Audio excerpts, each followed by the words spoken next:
সালাতে দোয়া কবুল হয়। সালাতে দোয়া কবুলের তিন জায়গা। একটা হচ্ছে তাকবীরে তাহরিমার পরে আমরা সানা পড়ি না, আমরা তো একটা পড়ি। আল্লাহর হাবিব সুন্নাহ এবং নফল নামাজে আরো পড়তেন সানা, ওই দোয়া কবুল হয়। দুই নম্বর জায়গা সালাতে সেজদায় পড়ে দোয়া করলে কবুল হয়। আকরাবু মা ইয়াকুনুল আবদু মির রাব্বিহি ওয়া হুয়া সাজিদ ফাকফিরু ফিহি দুআ। বান্দা যখন সেজদায় লুটিয়ে পড়ে, বান্দা আল্লাহর সবচেয়ে কাছে চলে যায়। কিন্তু বিশ্বনবী বলে, সেজদাটা তোমার রবের কুদরতি পায়ের উপরে পড়েছে। সেজদায় পড়ে দোয়া করেন। সালাম ফিরানোর আগে বিশ্বনবী দোয়া করতেন, লা ইউসাল্লিমান্না আহাদুকুম হাত্তা ইয়াতাআওয়াযা মিন আরবা'a।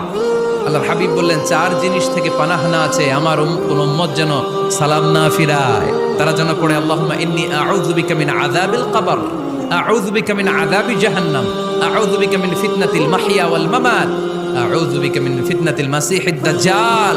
আল্লাহ কবরের আযাব থেকে বাঁচাও, আল্লাহ জাহান্নামের আগুন থেকে বাঁচাও, আল্লাহ